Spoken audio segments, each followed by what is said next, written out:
No, that's the wrong Wait, camera, though. yeah, I can see the. There you What's go. up, Kellen? What's up, Josiah? So I am not entirely finished setting up. Okay, do your thing. Okay. Get I this might, camera set up here. But how have you I'm been, not man? in a rush. How are you? I don't know. In the last like 10 years since I've seen you or something, I don't know. When Yeah. was the last time I saw you? Oh, it's About- in 2012, probably. yeah, I think so. Maybe that's when I left Salt Spring and I moved to Asheville. I'm outside of Asheville, North Carolina. Okay. Mm-hmm. We're Maeve and I, yeah. you're from San Francisco, is that right? Or you were No, living? I was living in the Bay Area for like 5 years before I came up to Salt Spring, but I'm from Florida originally. I see. Hmm. So Asheville, how's Asheville? What's that? How is Asheville? Asheville's a sweet spot. Is it? I am having It's difficulty. a sweet spot. It's like really kind of like beautiful, luscious mountains. There's the Blue Ridge Mountains all around, waterfalls everywhere. Pretty liberal little pocket in North Carolina, and just a lot of yoga, a lot of different cool hippie shit that, that I'm into. Good community, really good community. I live outside of Asheville now, out in the country, which is even nicer, up in the woods. That's, Yeah. Hmm. Um, And where are you in? You're in Vancouver? yeah. The good thing is that this is recording, so we can maybe use some of this introductory stuff, so we don't have to do it again. Cool. But Okay, cool. like my fault. I should have charged the batteries up, but Nope, no problem. And you said you had another person joining us too? you know what? He can't make it, so it's just you and I. Okay. How's my volume? The mic volume? That's perfect. How's mine? Can you hear me okay? Yeah, I can hear you fine. Perfect. So There was a little bit of a lag. a little bit of delay, huh? There was a little bit of a lag at certain points. Sometimes it like, yeah, it like gets a little choppy. But I think if we're not moving around too much, maybe just because you're setting up and stuff, Yeah. a little choppier than it would be. Yeah. But yeah, tell me more. You were gonna mention you and Maeve. Yeah. Oh yeah, we got married and then we got unmarried. And that was a whole process. And then I was here for a while and moved back to California in 2016. I was up in Northern California, Nevada City, Grass Valley, kind of near Tahoe. And then I was there till 2019, and I came back through Asheville, decided to move back here. So I've been here for a little over a year. And yeah, it's good. I like being back here. My bro's here, got a lot of friends here. And yeah, I've been mostly good. I can't like complain too much about life, but I live in a beautiful place, surrounded by really sweet people, and have a good community. And in between all that, there's all kinds of shit that we've been dealing with, as always, and you know, a lot of craziness in the world. Yeah. So you know, I go up and down with it all. Yeah. So what's going on down there? Like, In general, Yeah. I mean, I don't know how to answer that honestly. All kinds of things. That there's a lot of like it's like my brother lives down the road. He's in a hippie commune basically. He lives in a tiny house in a community land. I just did a comedy performance recently for the first time. nice. It's my first time ever doing a podcast, so that's interesting. But yeah, just life is going on. I live on a creek with a swimming hole that I jumped in today, and I was refreshing. And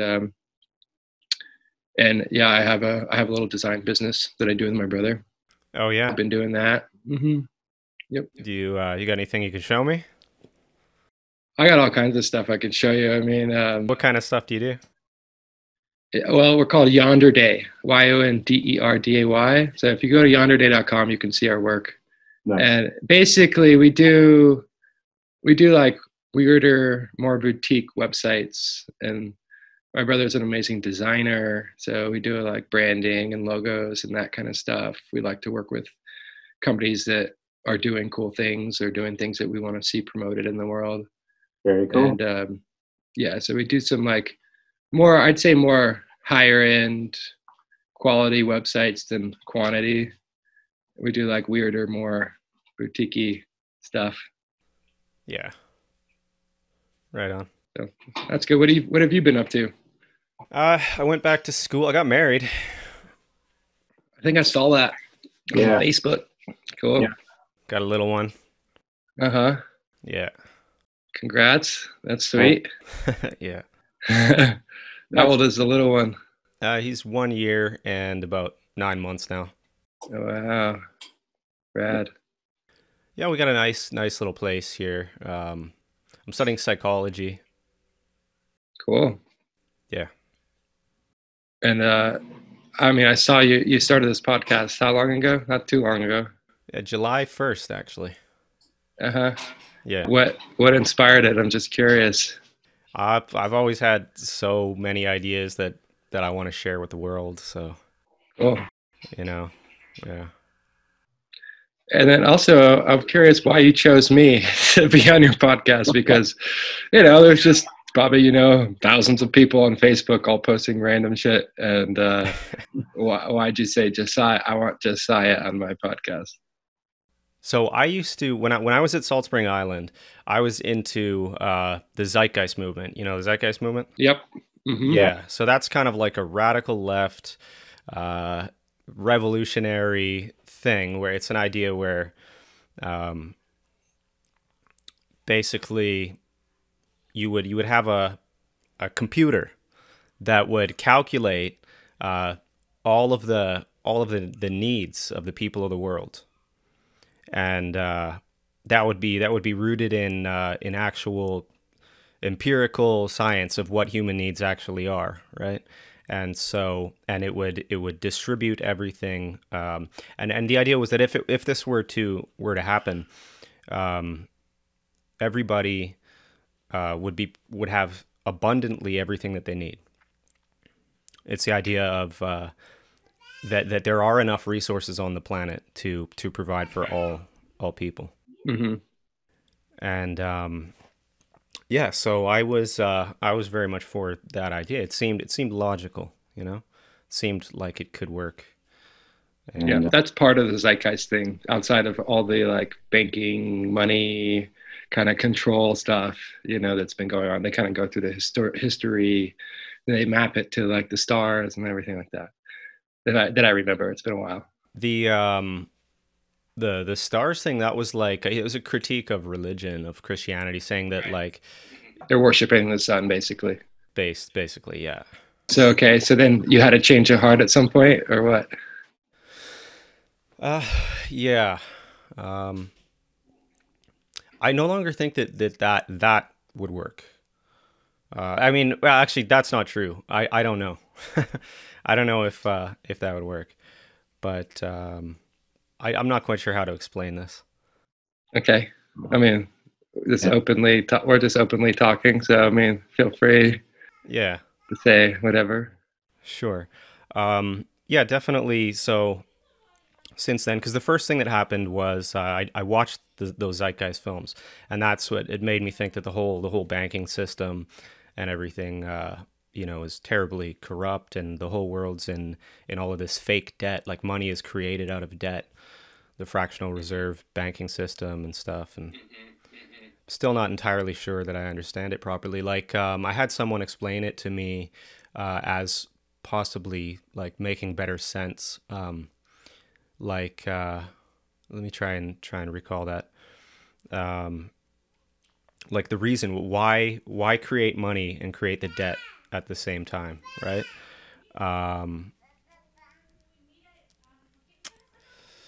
Yeah, I don't know. Do you understand that system? Like, do you understand how that works? Well, what I know about fractional banking is that, and from what I remember, and I could be a little bit off here, but basically banks are able to, they don't have to have the amount of money in their bank to loan out money. So for every $1, they can loan $26. Every $1 they have, they can loan $26.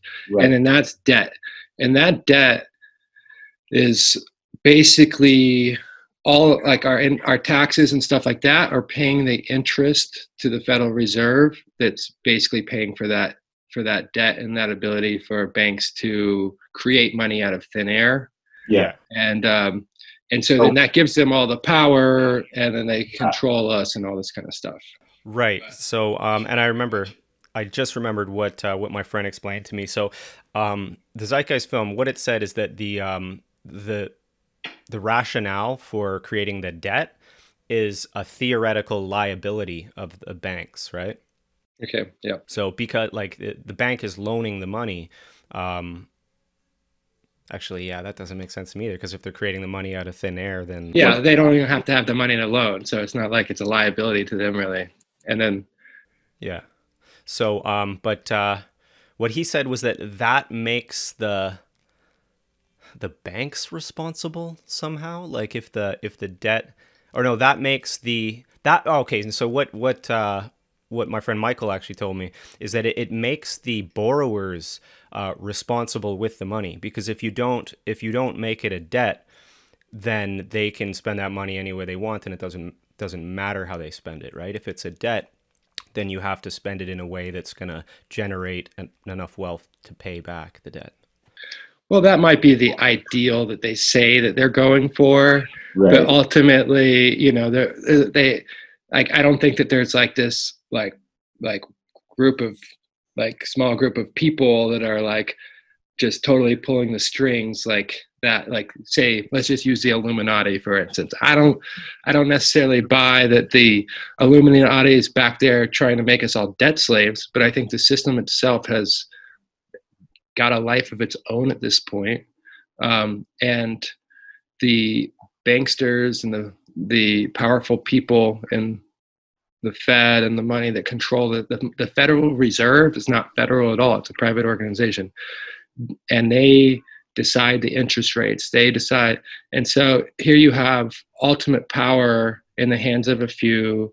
And those people have so much money, and especially in America, at least, it's like the ability to buy politicians, the ability to have super PACs and all this kind of stuff. Basically, you can do legal bribery. And so the politicians stop working for the people because they're not actually getting paid by the people. They're making buku dollars from the money that they get from people like Goldman Sachs and stuff, and organizations like these big banks, in order to change the laws in their favor. And so they've been doing this, and you can see like the wealth gap between the middle class or the poor and the super rich has just gotten astronomical. It's more now than it's ever been before, and it's only getting worse. And so that even gets more power in the hands of few. I think I read somewhere the other day, it's like something like 2,000 billionaires own more wealth than everybody else, combined, something like that, than 2 billion people or 5 billion people combined, So and I think this will lead into our discussion maybe too, because it has to do with civil unrest. It has to do with the political system and actually not looking for solutions to help people, but more so just like controlling and gaming the system. They call it democracy, but it's more of an oligarchy. It's like the rich don't pay taxes. Like I just got some scary letters in the mail from the IRS telling me I owe them lots of money, even though I pay my taxes every year. And I paid my taxes those years. I paid thousands of dollars those years. The 2 years that were like from 6 years ago, I think it was 2014, 2016. I paid thousands of dollars. I only made 30,000, not even.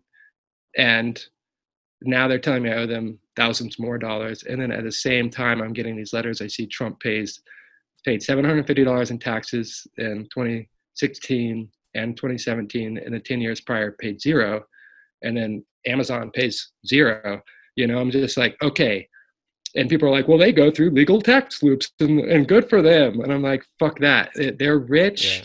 And so they can get away with this shit. They created the tax loops for the rich so that the rich can keep getting wealthier and wealthier. And so this is creating more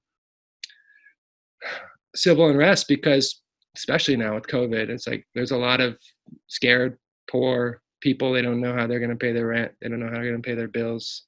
Right. On top of that, we got climate change coming. It's here already, causing fires all across California, and then massive crop failures that are going to come from climate change, and just all this is going to lead to more and more tension, and at the same time, the racial tension that's happening, and the literal call by white supremacists to start race wars, and that's what they're trying to do. And then, go ahead. I was looking into the white supremacists recently, and I found the Richard Spencer and some of those groups, and they hadn't really been too much on my radar, like what the stuff that they're doing. But so who's calling for a race war? Well, a number of the groups have been calling, and you can do a simple Google search, but I know some of them are the Boogaloo Boys. They're the Hawaiian shirt-wearing ones. So they were caught in Portland recently. Like they go into these places where there's protesters, and then they try to start violence because they're really trying to start a race war because they think that right now, a lot of these groups, is like KKK or neo-Nazis are another one. Dylan Roof, the guy who shot up the black church and killed 9 people, he said he did it to start a race war.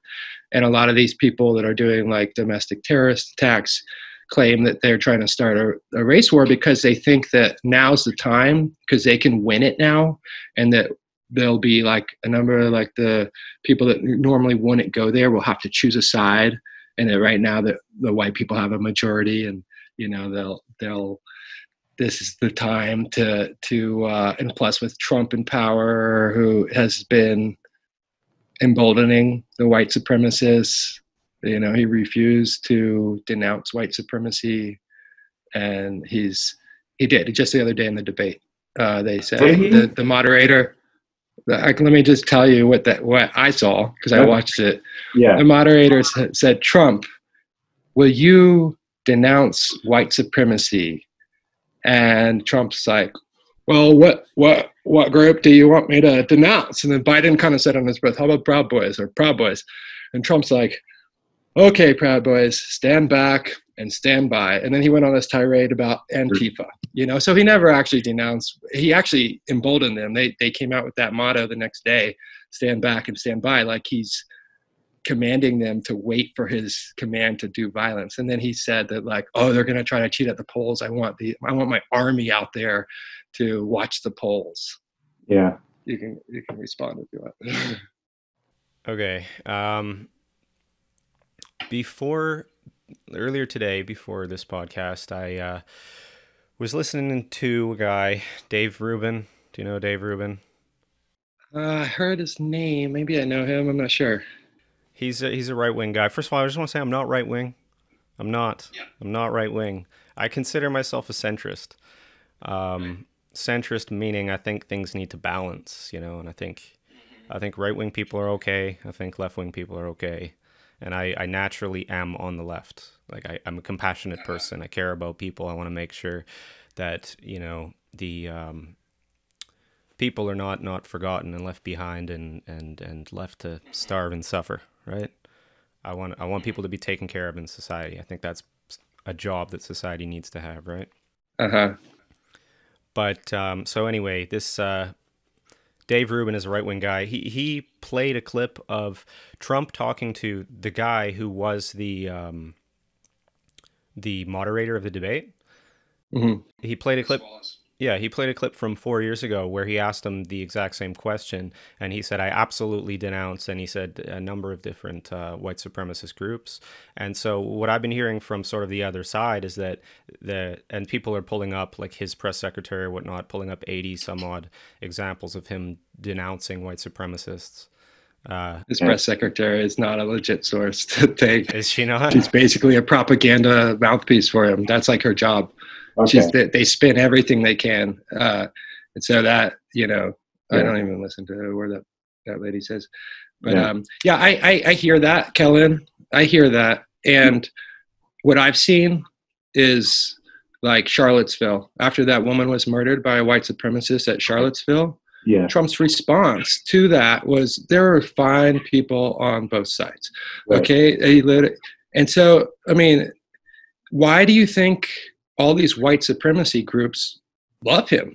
There's no white supremacy groups that are super into Biden, or I don't even like Biden, but I'm fucking sure as hell gonna vote for him because that's a pretty common attitude. I think like a lot of people don't like Biden, but of course they'll vote for him over Trump. Totally. I was a big Bernie supporter. Right. But yeah, it's and it's. Yeah, I honestly have a little bit of a difficult time with the centrist viewpoint because I don't understand it fully. I see that, like, I don't know. We're not gonna all understand each other, but I will say I did a little bit of homework, and the one podcast I decided to watch, which I didn't watch the whole thing. I kind of just had time for the beginning, but I watched your Universal Income podcast. Oh yeah. And that I was like, I like Kellen said he was like, at least the beginning of what I heard, I was like, this is sounding more to the right than centrist. Right. I was arguing for UBI. I was arguing for Universal. Oh, you were. I didn't even get to that part. It was just like the beginning. He was against it. I don't think Trump's as bad as they say he is. He's not a fascist. And I was like, you should have heard my first podcast. My first podcast, I was totally anti-Trump because my parents, they're CNN watchers and they hate Trump, and so I was that. And then somehow between that and I believe that was podcast number 6, between number 1 and 6. Somehow, I decided Trump's not as bad as they're making him out to be. What made you what made you see that? Because to me, his response for COVID has been horrendous. He's just constantly getting worse. It seems like he's been pretty bad in responding to COVID. It does definitely seem that way. Absolutely, he just came out of the hospital after 4 days of saying he has COVID, saying, COVID's not that bad. Like, this motherfucker has all the healthcare you could ever want, private suite, like a helicopter, all the experimental drugs, doesn't have to pay a cent for any of it. And he has the audacity to come out after 200,000 people have died in this country and say, it's not that bad, look. And then like do this whole stunt. Like that is just so fucking irresponsible. I can't even believe it. I didn't know he said that. I can't say that I keep up with every new Trump statement. I don't either, but it was all over the place. I mean, maybe it's different here than there, but yeah. Anyways, I didn't mean to put any words in your mouth, and I didn't fully even watch that podcast. So if I had seen you arguing for UBI, then I would have had a totally different perspective of that. I just caught a couple things where I was just like, yeah, but I'm not extreme left, but I'm like if this is extreme left and this is extreme right, I'm like here, you know. And like I don't trust Biden or the DNC at all, or the establishment Democrats. But for me, I would literally vote for a pile of shit over Trump to be president. I think it would do a better job. What news outlets do you watch? I watch Democracy Now!, which I like because they're user funded, and so they don't have any. There's no corporations paying them any money to be biased in any way. They've been doing it for years with the same news anchor, Amy Goodman, and so I mostly go there, and then I go on Reddit, on Reddit. But I'd have to start. I was arguing with people on Facebook, and I have friends who were Bernie supporters in California that now are big QAnon supporters who love Trump, and so, which is so bizarre to me, that whole phenomenon. But so I'll like send them an article. It'll be from CNN. They're like fake news. Okay, so I had to start getting like a lot more discerning. Even CNN, you can't use CNN anymore. So you need like I use Reddit, and then from Reddit I go and do more sleuthing. And the nice thing about Reddit is that there's a lot of like really amazing amateur journalists, sleuthers that put together all the information and have the sources, and you can go look at it. And so that's kind of like where I get a lot of my news. Sometimes Facebook, but Facebook's just like toxic and sometimes I don't know. Yeah. It's hard to know what to trust on there. But I don't know. Where do you get your news? Okay. So lately, I've been listening to a guy named Tim Pool. Do you know who Tim Pool is? Mm-mm. Okay. Well, my friend Michael just denounced him, saying that he's gone too far, and he is in support. Which way? In support of Donald Trump. I would say in the same way that I am, he's a natural liberal, like a natural left-wing guy. But he supports Trump now? Yeah. See, like that doesn't like compute in my head. Like natural liberal supports Trump, but who knows? Like crazy times. Why not? I know hippies that support Trump now too. They call him a light worker. What? That's interesting. Huh. I wouldn't go that far. Definitely. Thanks. So, okay, so you said in terms of far left, when I think of far left, I think of people who basically don't think that capitalism they're revolutionary, basically, right? Like they want something better than capitalism. Well, at least I can talk from my own perspective on that, where I'm at and what I've seen. So I think that capitalism is broken. It's been I think you need, we already have some social, like I believe in democratic socialism, honestly, which is what Bernie puts forth, which is not a radical idea in Europe or anything like that. It's basically what you have in Canada, universal healthcare.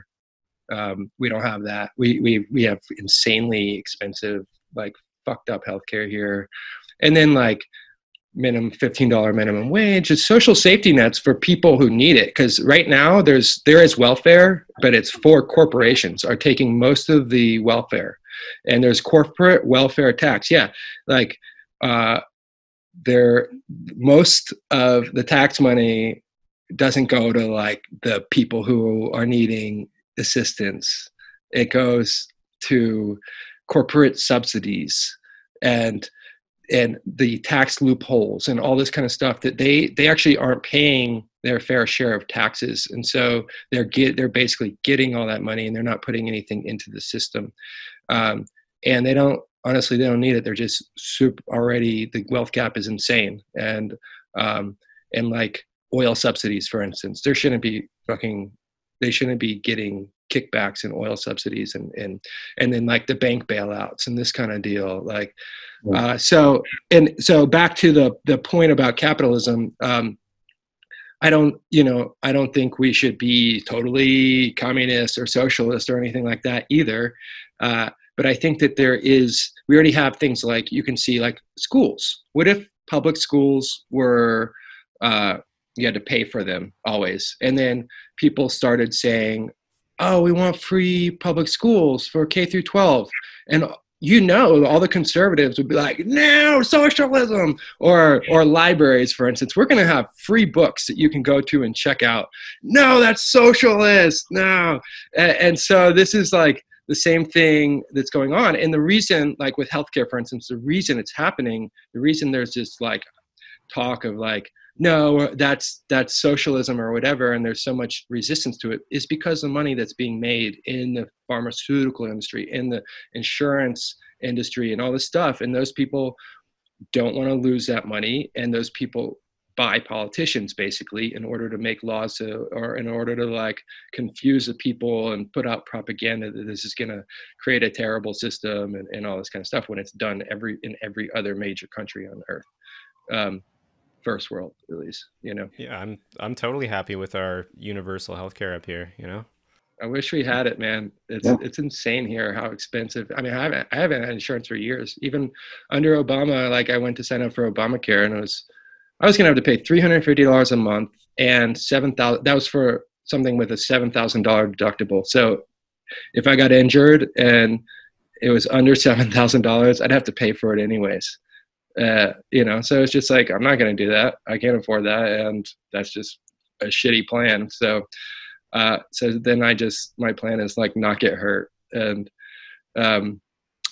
that's what a lot of people do here. But then they get hurt, and then they get bankrupt, and then all this kind of stuff, and it's just like a messed up system. And so that's where capitalism fails us, because capitalism has got out of control to the point with when they said that corporations are people and that money is free speech.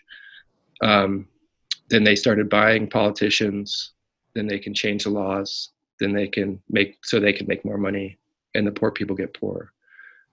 And it's like, if you're poor, you pay more money. You pay more tax. I mean, I pay more taxes than Donald Trump, and I'm poor as fuck, you know? So it doesn't make any sense to me at all. And that feels like a broken system. And I'm not the only one who feels that way. Like a lot of people, like, and I thank Bernie Sanders for even bringing this to the forefront of conversation, all this stuff, because before that it was just like not even an option to discuss publicly on a political level, you know? Yeah. So or you'd be such an outsider. Yeah, the people who the people who are the poorest in the United States, you feel like they don't have a social safety net that takes. There's some, yeah. I mean, there's some. There's welfare and this kind of thing, but there's a lot of people that don't qualify for that because they either make too little money or a little bit more than the cutoff, which is like something like ridiculously low. And then, you know, imagine being the minimum wage federally is it's like $7.25 an hour. Like work 10 hours, that's $70 and, you know, or $72. Yeah. And Canada, it's $15. I think that's probably a little bit higher with the exchange rate. I think we have a higher minimum wage. It's $15 Canadian. Yeah, I mean that's definitely way higher than what we have here. Yeah. It's like $1 is probably maybe a little bit more than a Canadian dollar, but pretty close, I would think. I'm not sure though. Yeah. Anyways, you know, so here's a single mother with a couple kids to feed, has to pay rent, has to pay insurance, has to pay for school supplies, making $7 an hour, working 2 jobs, pay for childcare, pay for gas, all this stuff. It's like, yeah, there's some safety net. She probably could get EBT and food stamps, you know, but it's not enough to, you know, really survive on. And it's only getting worse and worse. Like throughout you guys got, I think, $2,000 a month or something in COVID relief. We did. Yeah. We got one check of $1,200. Yeah. And that's it. And like a lot of people got unemployment, but somebody like me who's self-employed definitely didn't get that. And a lot of other people didn't get that. And that stopped now. And so here we go, already a messed up system, already so much wealth inequality and suffering and stuff. And then we have COVID on top of that. Right. Where there's so many jobs that are gone, you know, so many businesses have closed. Yeah. And so I don't see this getting any better anytime soon. Like, it's not like if they try to just open up again, which they're going to try, it's going to be just COVID forever, you know? I don't understand. Yeah. Yeah. So, cause I was asked why I thought that Canada is not seeing the unrest that the United States is seeing. And I couldn't really put my finger on it. It might be purely economic. it might be. It's definitely has something to do with it. Yeah. And I don't know the culture in Canada is like that well, besides British Columbia, where I was in Salt Spring Island is like, you know, Paradise. that's like, yeah. So I can't really be a accurate representative of the whole, but I think in general, Canadians are probably, you know, a little more liberal.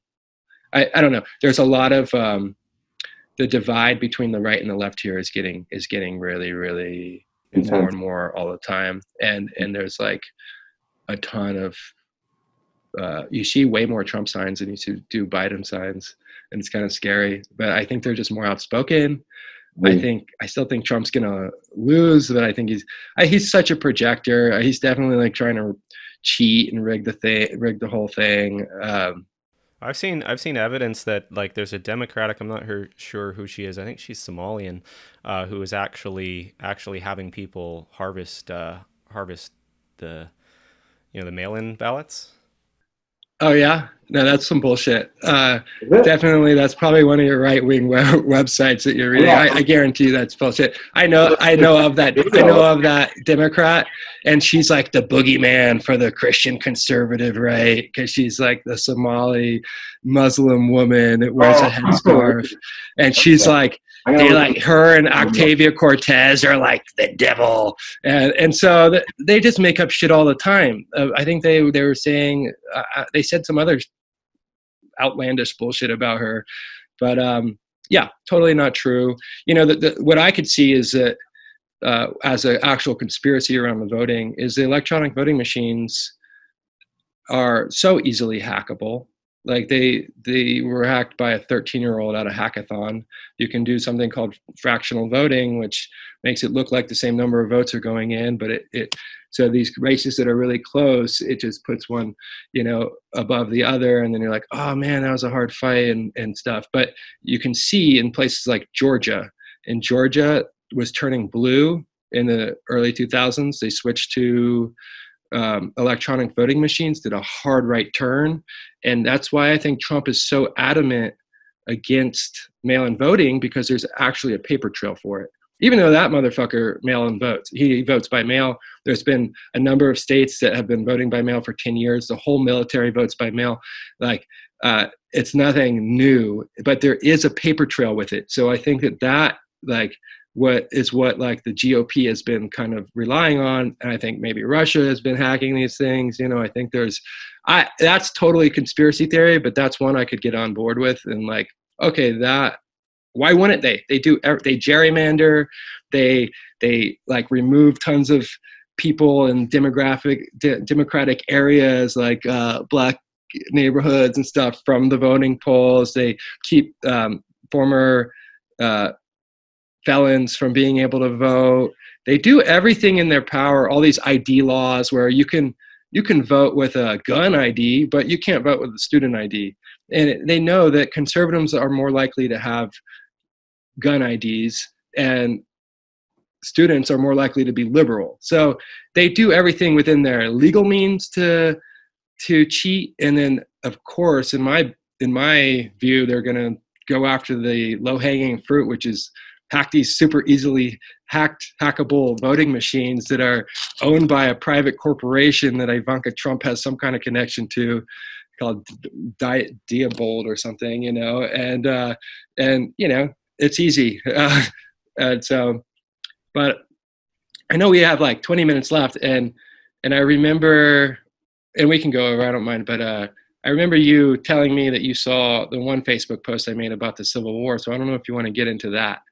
Oh yeah, I mean, yeah, I definitely see the possibility of that happening. Basically, it was just that whole thread had some things that I wanted to talk about, including Antifa and Black Lives Matter. Mm-hmm. But and so you mentioned, yeah, Trump's statements there about Proud Boys, stand back and stand by, and the other thing, watching something about, you know, watching at the polls. And I can't remember the exact quote, but it was basically he's calling for his army to to basically voter intimidate, with other words. He calls it watching the polls. But if you show up with a gun at a polling station and you're like acting threatening, that's, for one, it's against the law, and for two, it is it has been shown to like keep people who are scared of getting shot or violence from even showing up. And so again, he's calling for, I mean, doesn't that make sense? Like if you know that it could be violent right-wingers there and you're a Muslim woman or something, and you would be way less likely to go vote out of fear of your own safety. Well, I'll tell you what, I have not been closely following Trump throughout his term as president. And I don't know if he is as racist as everyone says or thinks. He may well be. Like I tried to look into the evidence of different things like Trump Towers or whatever, not wanting black people to live there, and how they went to court over that, and then that was one thing. Yep. They continued to do it even after being court ordered not to discriminate against black people. And yeah. There was a birther conspiracy. Basically, he was saying Obama wasn't born in this country. There was that. That was that was kind of a racist attack, And there's not just against black people. There's locking Mexican children, stripping them from their mothers and locking them in cages at the border. There's the Muslim ban that he did before, where he banned anybody who was Muslim coming from these countries from entering the country. He calls the virus the China virus. He's just he's a straight up racist. I mean, to me, it's like absolutely clear. Like, how could you think? And so let's go through those. So you mentioned the birther thing. So he wanted Obama to show. Oh yeah, the thing about him saying something like, I heard that it might say that he's Muslim. That sounds kind of racist. No, he said that he doesn't believe that Obama was born in the United States, and if you're not born in the United States, you can't be president. Oh yeah, and he wanted him to show his birth certificate. But is that even a thing? Like, does he have any like? Is there any reason why he should show his birth certificate? No, there's no basis for it at all. Whereas Trump, every other president before Trump has showed their taxes. Trump's promised to show his taxes. He still has not shown his taxes. So he's the one hiding shit. He's like such a projector. And you can tell, like, a lot of times I can see him saying something. I'm like, that motherfucker is doing that. Like, yeah. Anyways, I can get into more stuff or look up some more stuff, but I can tell you, like, he called Mexicans rapists, animals, and an infestation. Okay, well, here's what I want to just put out there is that I think, okay, let's just say maybe, because I don't know. Like I said, I don't follow everything that he says. I don't know the whole context, but I do believe that certain things are taken out of context. So one of the things that we can do is we can have this conversation, and then I'll go back and I'll go investigate the whole context, right? Cool. Because I think some of the things to do with the border. Now, by the way, this guy Tim Pool, who is now a Trump supporter, he was for Bernie too. I can't believe. I mean, it's so hard to accept that somebody can go from Bernie to Trump. It's like, well, because I think that there are a lot of lies being told by the media about Trump. Well, I think that there's the media lies. Yeah, sure. But I think that what I get my news is like straight out of the Trump's mouth. I hear him say it himself. It's not taken out of context when you see the whole speech, when you watch it with your own eyes. Right. And so I think this whole idea of like labeling anything that is against Trump to be fake news, that's a fascist technique. That's called newspeak. It's like, oh, okay, if it's wrong about me, it's fake news. Or if it's saying something about me, it's fake news. Right. And so that's one of those things. And then, like, we can get into the specifics if you want, but yeah, let's just go back to what you were saying there. His racist comments about Mexicans. So can you repeat those? Yeah. Yeah, I wrote them down earlier. I wrote a couple things down. So Yeah. what he said about Mexicans, where did it go? He called them rapists, animals, and an infestation. And that was when he sent the army down to the border because he's like, there's this infestation of rapists coming and they're bad hombres. That's the words he used. That's fine. What if he's right though? What if there is a group of rapist Mexicans that have some kind of a child sex ring? This is what I've heard of, right? And they're called coyotes, right? Something like that. No, okay. Coyotes are the people who bring people across the border. Right. Okay. For Then sex, a lot sex of them trade. are gang affiliated. Okay. Yeah. I'm not saying I'm not sticking up for these people or anything like that. But Yeah. that's such a small group. There's so many people coming from Central and South America and Mexico Yeah. that are in positions to where it's if they stay in their country, they're going to die from gang violence, starvation, or whatever. And so it's, even though it's such a dangerous trip to take, they'll still come, and they come to the border and they seek asylum. This is what you do. It's legally allowed to seek asylum, but Trump stopped that. And then what he did, he wanted to set an example basically to try to scare these families from attempting to come into America. So he started being as cruel as possible. And this is straight out of Stephen Miller, a white supremacist that's in his organization's playbook. And he would tear the children from the mothers as young, super young children, and put them in cages. That's straight up like fucking cages for children together, have really inadequate resources there, overfill them. Okay. And you know how there's, thousands of, speaking of like child sex trafficking and children and stuff, thousands of these kids have just gone missing and they don't know where they went. Okay. And so again, this guy who has 40 something allegations of sexual assault against him, who creeps on his daughter, who talks about walking in on underage Miss Teen pageants, who talks about grabbing pussy, sexual assault openly, all these things, who's best friends with Epstein. This again is that whole sex trafficking conspiracy where Trump is really the savior. That is just fucking insane.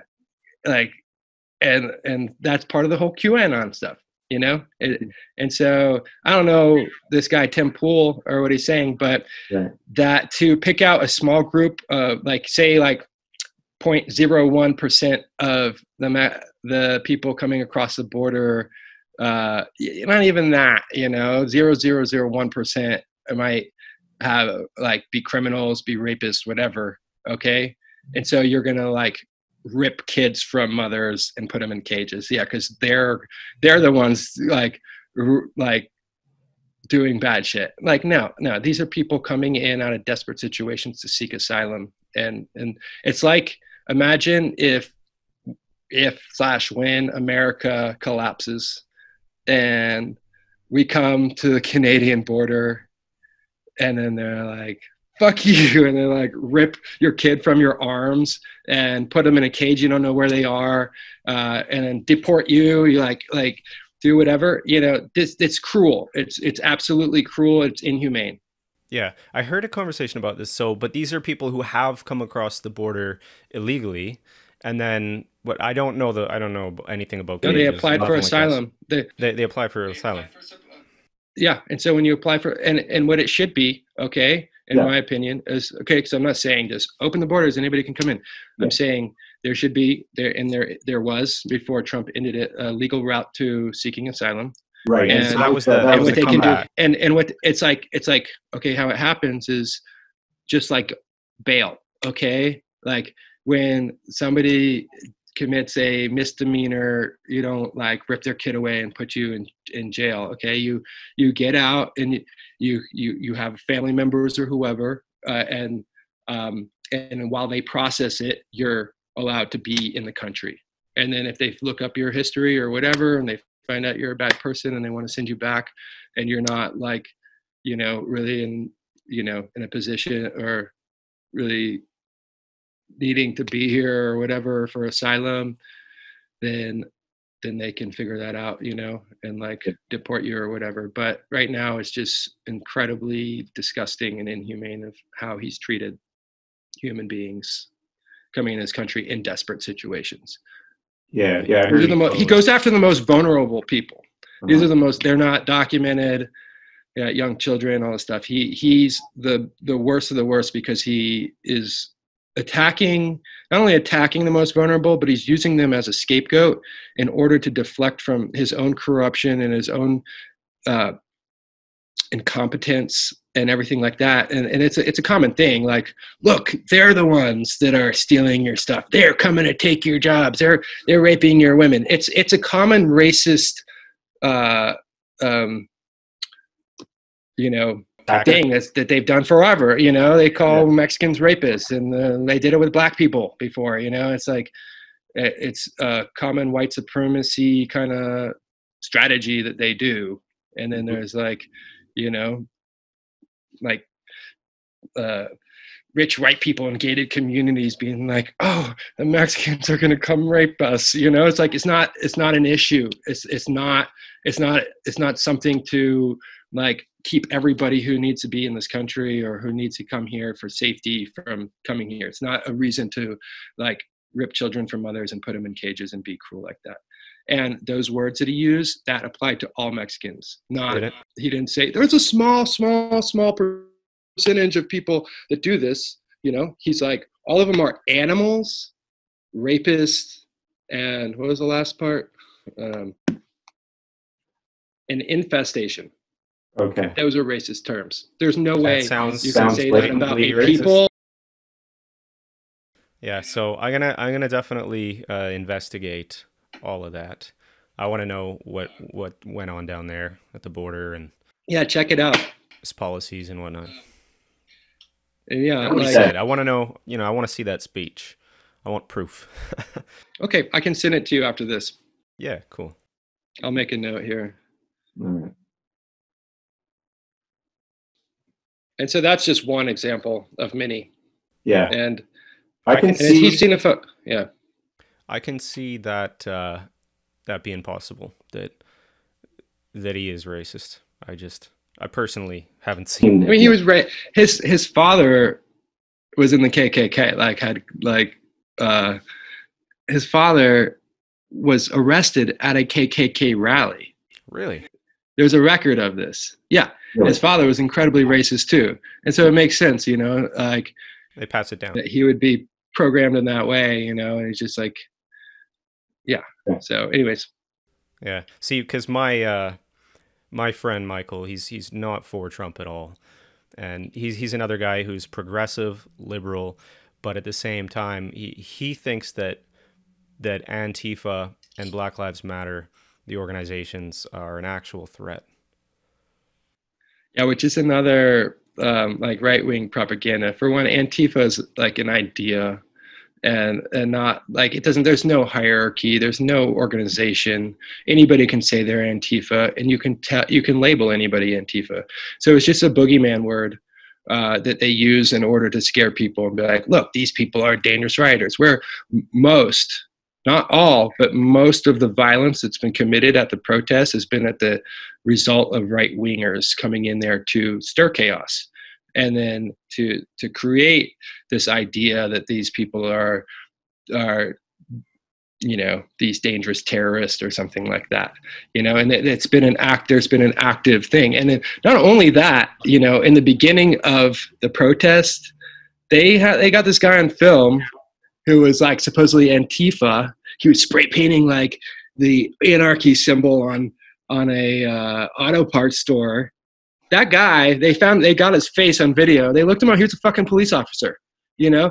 And so he was a right-wing police officer.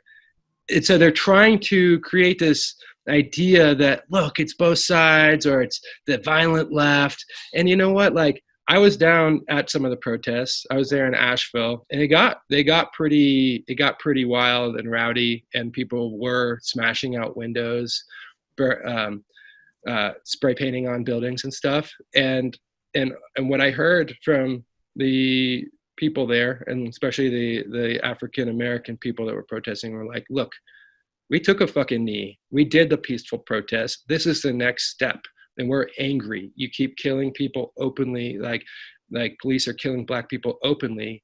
And this like your property damage doesn't add up to shit, to you killing people and the racial injustice and all this stuff. And I get that, you know, I honestly get that. I'm like, this is a statement. This is like, and then you have other people who are, you know, opportunists who want to just come in and loot the place and stuff like that. You know, you're always going to have those people. And those are going to be white people, Black people, whoever, and they don't really care about the cause or anything like that. They're just there because they can get some free shit. But by and large, the protests have been peaceful and all on the left side. And when they haven't been, I feel like some of that is justified, honestly, and especially when in this country, there's just such an issue with police brutality, police killing of unarmed Black people, no justice, no oversight. The police investigate themselves and they let themselves off. How much time do you got? Do you got time to go a little longer? Or? Sure. Let me go grab a beer. Yeah, sounds good. All right.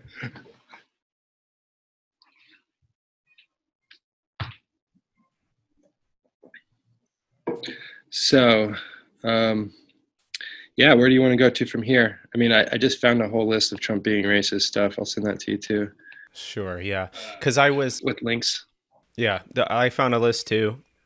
And I cross-referenced with Fox News just to... Because obviously... Fox News is not a trusted news. Like, of all the news sources, it's the most propaganda one you could possibly find. Like, well, the thing that I find problematic with that is I see so much lying, like things that I've had verified lying. That's why we got to get into like BLM and Antifa violence, because from what I'm seeing, it looks serious. Oh, does it? Yeah. Have they killed anybody? Yes. Okay.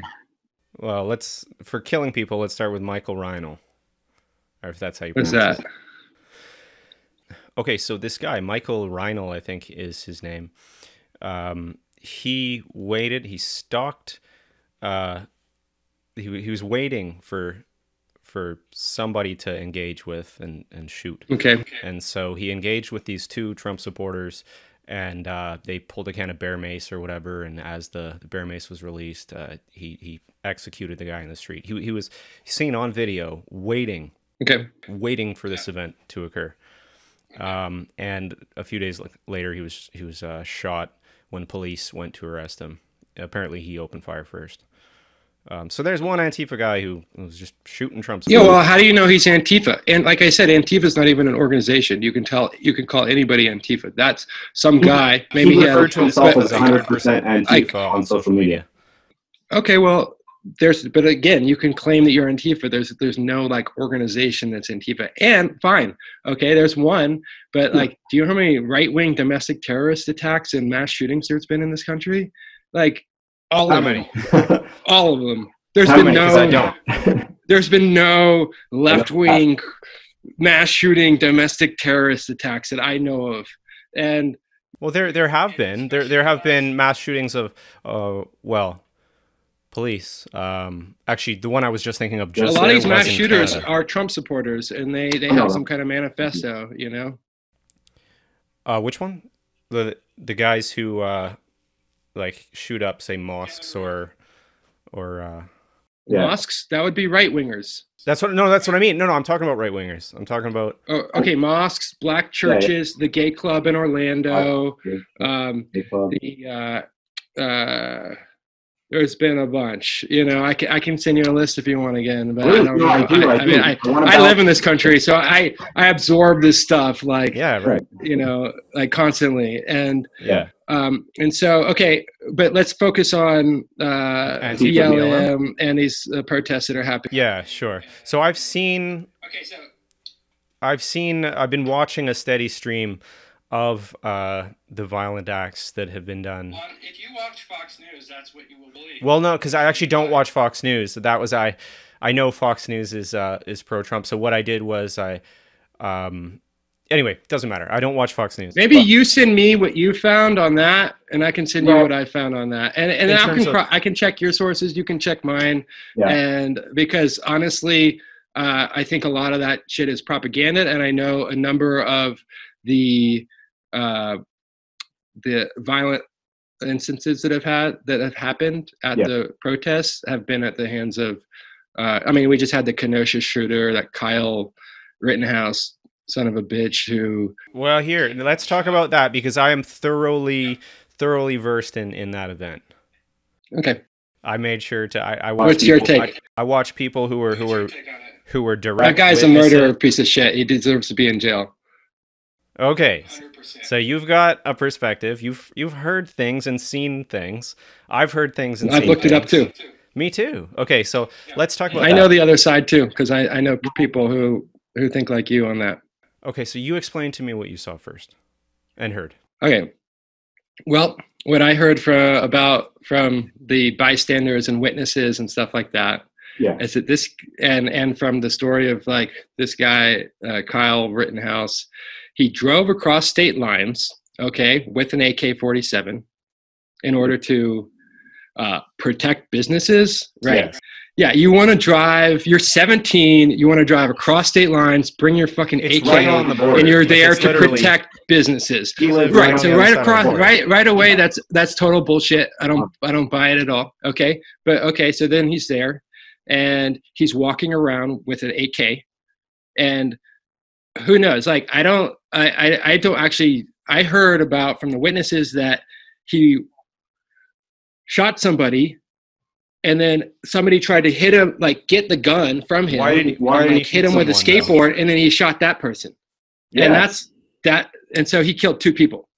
Well, so he shot somebody, and then he just walked out, like next to the police. He just walked by the police. Okay. Do you want to hear from my perspective? Sure. Okay, so he was against Antifa and Black Lives Matter. He posted Blue Lives Matter, right? So he was. Sure, he was, but not in a white supremacist bad guy way. In a way, no, he was part of a militia. He was to protect businesses from Black Lives Matter rioters. He would go to a militia things. A militia in this country is typically white supremacy leaning. These right wing militias.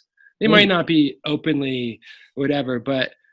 I don't know if that's true. I think because I'm trying to see things balanced, right? I think that there is a percentage that are white supremacists, and I actually personally don't think it's that high. And I don't think Kyle Rittenhouse. I don't think there's any evidence that he was white supremacist. He was part of militia groups. Was he? Like in? Yep. Okay.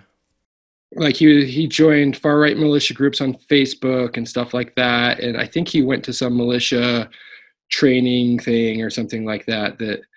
And these things typically do lean right and lean into the white supremacy. I don't know specifically which one it was or anything, but right. But I don't think people who lean right are bad, like unless they're white supremacist, right? I don't think right wing people in general are bad, in the sense of like evil or anything like that. I think they're ignorant, but that's me. And you can't be 17 and cross state lines with an AK-47 to protect businesses. I don't even know if you're allowed to own an AK-47 when you're 17. I don't think you are. Maybe in this country you are. Maybe. And so that right there is criminal, Yeah, I think he had the weapon illegally. That's true. And so, okay. So anyways, there's 2 different sides. I've heard both sides. I've heard he was attacked first. And so he had to defend himself.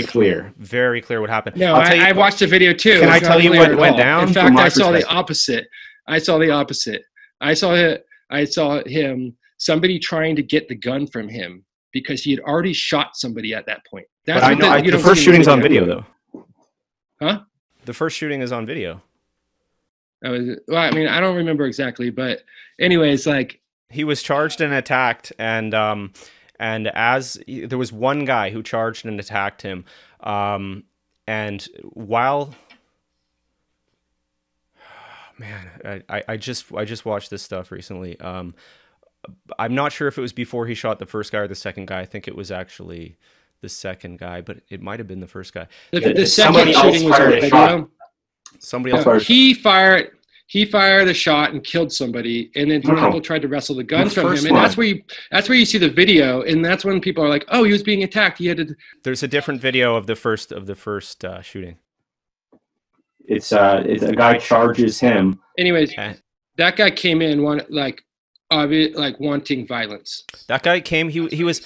I'll tell you something about that day. Okay, he was washing graffiti off of a wall that day. He had a fire extinguisher in his hand. He was trying. They were wheeling a garbage dumpster towards a gas station, and he was putting out fires. I think that's propaganda. It's not. I don't care that he was washing graffiti away. He murdered people. He didn't murder them. He acted in self-defense. No, you can't just walk in and into a chaotic situation, and if you get hit with a skateboard, the valid or punched or something, the valid response is not murdering somebody. I believe that it was during the second shooting, somebody close by fired, I believe, a gunshot into the air. He thought that he was, first of all, they were reaching for his gun. These are armed people as well. He was in fear of his life. There's no question about it when you watch the second video when he's being attacked and he shoots the two people. That he was acting in fear of his life. Fear his intent when he crossed state lines with an AK-47 to go to a protest. Okay, that to me says I want to have a violent confrontation. Don't you think he could have been, in good faith, trying to defend businesses from people who are destroying? Honestly, I think that's utter bullshit. No, I don't think so at all. You think that they must be bad people if they're on the right, I guess? No, it's not about being on the right. There's a difference. So if you say because he's on the right, they have to be bad, and I'm like, no. Or because they oppose Black Lives Matter. That's not what I'm saying at all. I'm saying this guy is a fucking murderer because he came across state lines with an AK-47 with the intent to do violence. I from what I've seen and heard from people who were there, I don't think that he did anything other than defend himself. I hear you saying that, and I disagree. Okay, because he was charged. The first guy that he shot charged him, and I believe that is when the person close by fired a gunshot, and he thought his life was in danger, and he aimed the gun. Well, that might be the story that they're pushing, or that they're going to try to use for his defense. But I'm pushing for him to be in prison for the rest of his life. If it's on video, can I after we do this, after we finish this conversation, can I show you the stuff that I've seen? To maybe show you that there's another side to that. I think we're going to share some links after this, Kellen, and you're welcome to send me the videos that you've seen on it, and then I'll find the videos that I've seen on it and show you, and we can talk about it more. But I would love to. But we're not the only ones that are divided on this issue. There's a large swath of people that are. But well, this is why I want to have this conversation, because I don't think it's being had a lot. I really don't see a lot of videos of people who have different perspectives on this talking. I think it's important and should, Yeah, no, I think it's good too. And I don't think that we're going to reach an agreement on it. And maybe if we were sitting in the same room and we could sit down and watch the video together and go over it and look at a couple different videos from different sources, because there's also a way to edit things and there's a way to show part of the video or something like that. So really it's about looking at all the sources, looking at the people who were around it and the eyewitnesses that saw it, because I've heard different stories from eyewitnesses than what you're saying too. No, I want to see all sides, right? And I hope that you like if you show me what you have to show me, and I say, holy shit, like that is not at all like in in accord with what I've seen, right? Then that's great. Like I really want to see things accurately, right? That's I believe you do, and I do too. And if this one instance, this guy, if I'm proven wrong, because it's possible, and this one instance, and even so, like, even ultimately for me, honestly, even if so let's say you show me a video and it shows him getting attacked first, like punched or charged at or something like that. Yeah. I still think he deserves to be in jail, because I don't think that warranting, like bringing a gun into a protest, crossing state lines, coming in there, I feel like you're asking for trouble for one. You're asking to get in some kind of violent confrontation, and then so you're just waiting to kill somebody, basically, and so him walking in there with his weapon was a very stupid move, and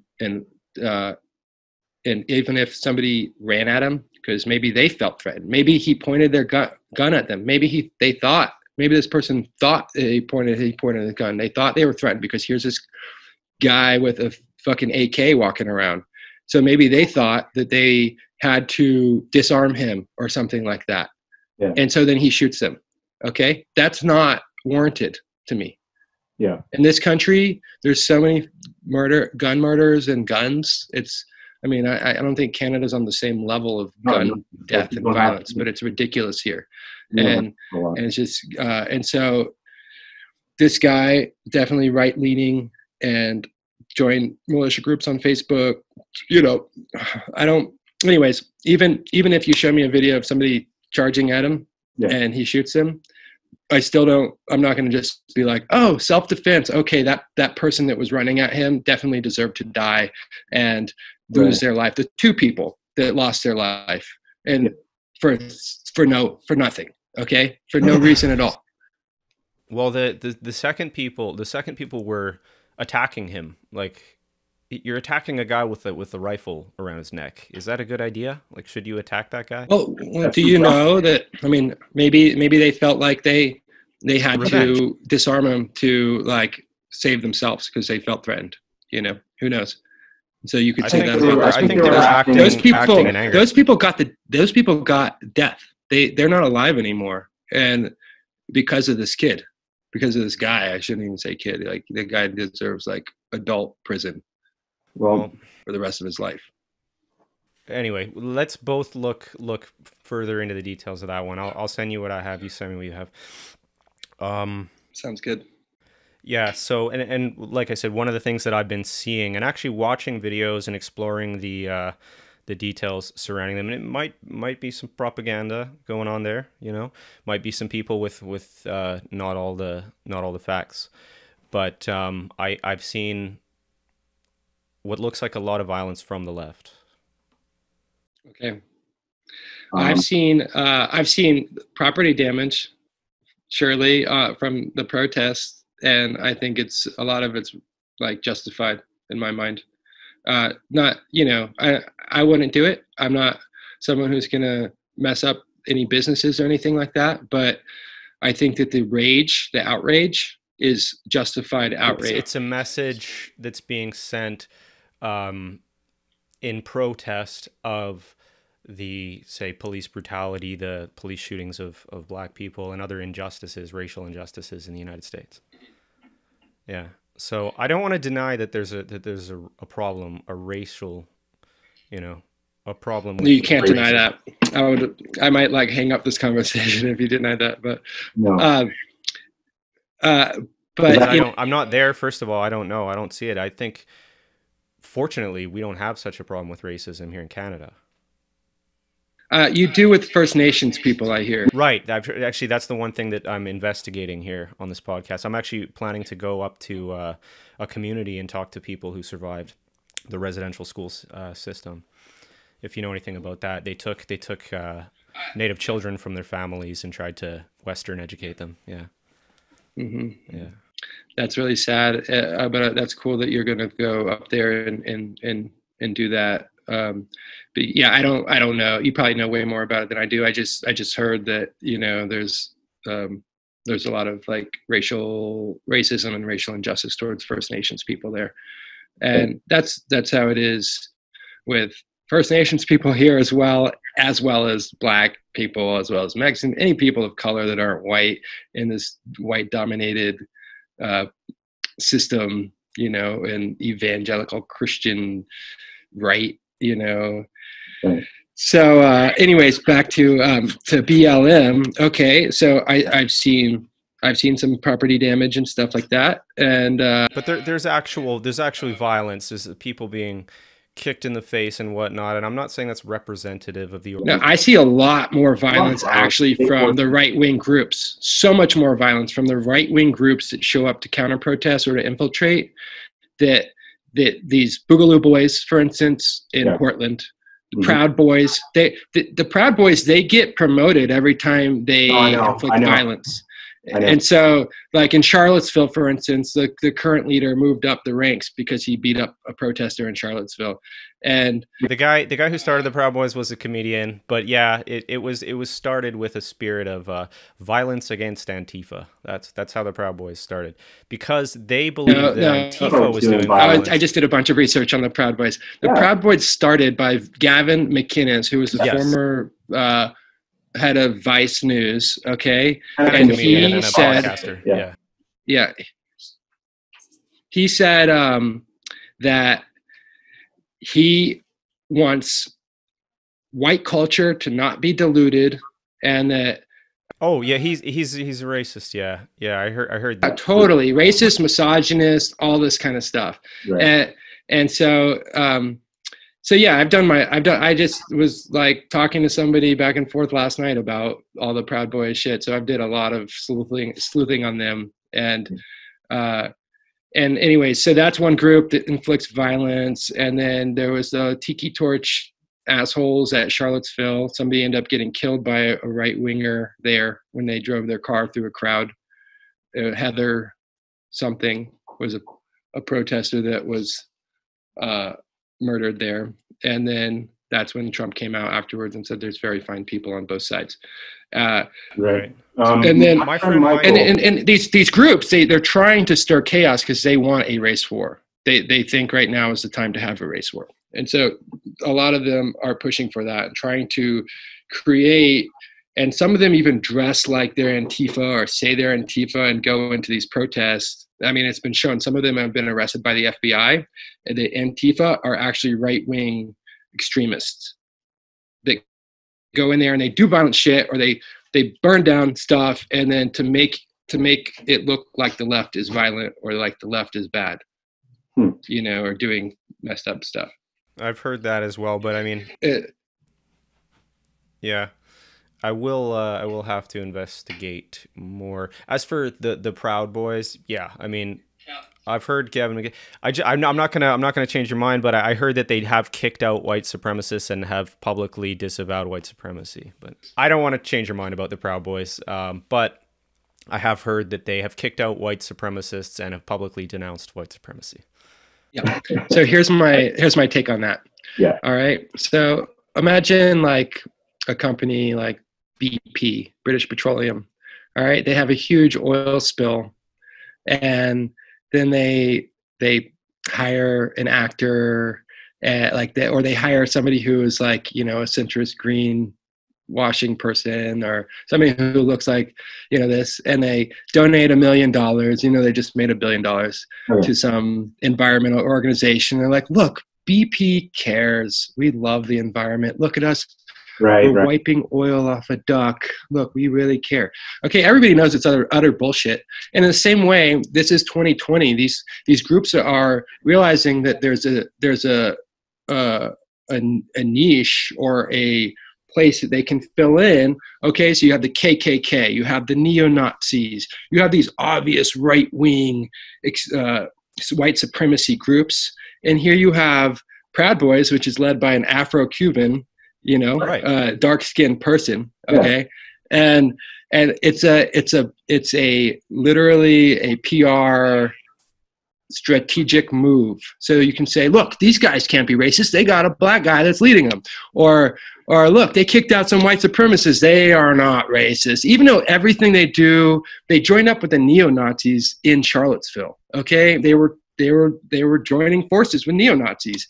The founder, Gavin, whatever, he has so many racist statements. It's all about white supremacy. And it's like you can have they allow non-white members, but they have to proclaim that white men are not the problem, and this other shit that's like demeaning. They have to make sure that they something about like Western English speaking white culture is like the only thing that is allowed and promoted in there. So it's not like they have. No, I'm not into that. I completely disavow that. Yeah. White supremacy. Yeah, I condemn it. Totally. And so, I mean, but I get it. Like I've had conversations with really smart people online who were like, this can't be a white supremacy group because they have a Afro-Cuban guy leading them. So they can't obviously be white supremacists. But there is a thing called multiracial white supremacy. I just learned. They, and so they were making this. They were trying to make the point that that basically all this racial tension is the deep state trying to create a race war in order to stir chaos, so like they can take over and control. And that none of it's really true. But really, honestly, it's like there's cameras everywhere now. There's the internet and the spread of information and the ability to like show a video of a cop murdering somebody, and that has built and we've all known it's been going on, the racial injustice, the racial inequality, and the abuse from police towards people of color for years. But until the masses like become aware of it through solid video evidence, it kind of took that and that coupled with all the stress and everything like that, it makes sense that there's going to be these protests and this civil unrest and all that. We never even got into the Civil War idea. I thought that's what we were going to get into. Yeah. But I maybe have 10 minutes, if that. I could keep going for a little while. And yeah, if you want to, do you want to reconvene and do this again? Like I would love to. I feel like there's more to be said, and also more research to be done. Totally. Yeah, I'm into it. Yeah, we can come back and talk about the Rittenhouse case, and we can come back and talk again about Trump and his racism and his racist border policies. And also, yeah, the other thing that I want to talk about is I'm a little worried that racism is being used as an excuse by far left people to instigate revolutionary activity. Yeah. So you don't think that there's actually racism? No, I should say systematic racism. I question the level and I question the level of that. And so in this idea, you're saying that there's powers on the left that are creating the racial tension through the media through whatever in order to stir chaos for what reason? Revolution. Oh, it's because they want to start a revolution. Yeah, they basically want some kind of Marxist replacement of capitalism. And so this would be like the Biden left or like the Bernie left? What's that? This is a conspiracy theory. No, this would be basically... Do you know that the founders of BLM are self-proclaimed Marxists? I don't give a fuck. Yeah. Like Marxist, but Marx was a guy who wanted, the working class to take control of the means of production, and for socialism and communism, right? Like, right? And so you think BLM is powerful enough to orchestrate this whole thing and create this? Create what, the civil unrest? Yeah, like the impending what civil we're war. seeing, Yeah. No, I think that there's lots of factors. And of course, poverty. Because one thing I'll say is like, the boogeyman on the right, or what the right says is the boogeyman is like the socialist, or Biden is a social. Biden's like straight up capitalist. He's basically a Republican light. Okay, so he's super into capitalism, and he's not going to push that. And then they're like George Soros, who's a billionaire, who's like that boogeyman because he's Jewish. He's Jewish, and so they always need this like Jewish devil. But, yeah, I mean, I'm not anti-Semitic. I'm not racist. I know, but that whole thing is an anti-Semitic boogeyman. They use them as stuff. My friend Michael has sent me some stuff about him funding the campaigns of Democratic Supreme Court candidates and DAs and all that. Oh, maybe he's left. That's not a conspiracy. I mean, that's not a bad thing. I mean, that they're all putting money into their candidates, So, right. I mean, but what he said was that he's an economic terrorist, and so this would be for capitalist gain, actually. So he's an economic terrorist. He intentionally creates unrest in order to go in and buy up resources in different countries. Okay. Yeah.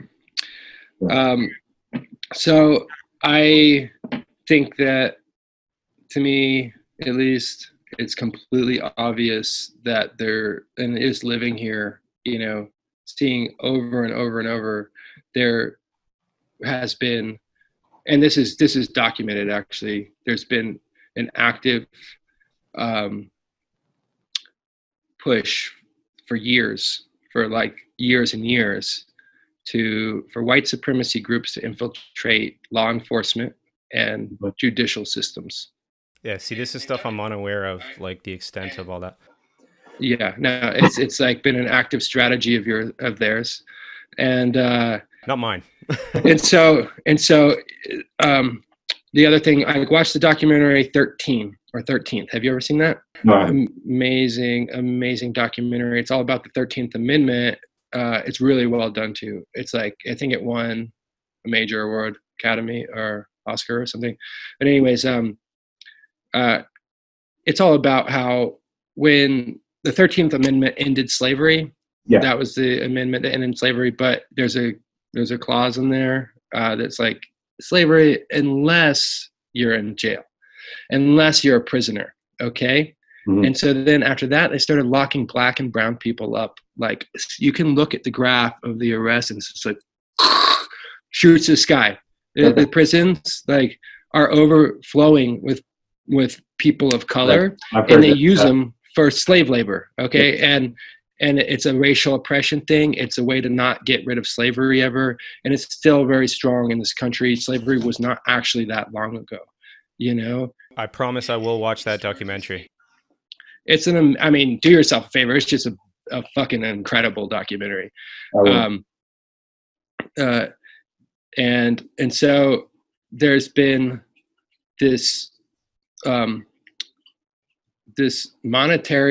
way to use people as to make money for other people, and it's like, that's part of the whole class war, and it doesn't just end with color of skin. It goes into rich versus poor, and keeping people poor, keeping people in debt. That's why poor people have to pay more for everything. Fees, taxes, all these things, because they don't have the money to buy the politicians to change it. And most politicians don't have a fucking spine. They're sold out one way or another. Usually the same interests, whether they're on the left or right, a lot of times. Okay. So in that way, like, I can get into this more with you. Yeah. I got into it late last night with a friend, I think and we should. I think we should. and you know, I can show you that there's no basis to that, and To what I was saying. Because that there's like that this is like BLM trying to create unrest and stuff like this. No, let me just give you. BLM stands for Black Lives Lives Matter, and it came about because Black lives are being murdered. Okay, but let me just. I know it's been around for a while, but I know it blew up with George Floyd, right? Mm-hmm. It blew up with George Floyd. That's when basically unrest started this round. Mm-hmm. So you know what? We're gonna have to end it. But we should come back, and because I have so much to say about this. I really do. It's cool. So interesting, and I'm definitely going to look into everything that we talked about. Yeah, and let's share some links afterwards, and then we can reconvene at another time once we've looked through each other's links and talk about the different information that we shared with each other. I think would be a good idea. Sounds good, man. This was a lot of fun. Yeah, man. Thanks for reaching out. And hope to see you again soon. Great conversation. Thanks for being open to the ideas and all that. And like you said, you said you don't pay attention as much, or you're in Canada, so you don't probably see as much as that is. But I will say Democracy Now! Is a great news source. Oh, I'm going to check that out. Check them out too. Mm-hmm. Yeah. Great. They're definitely left, but they're also not corporate. I want to see all sides. Cool. Not just left and right, but everything in between. So. Right on. All right, Josiah. Have a great night. Take care. You too. Talk to you soon. Good to see you. Bye. Later.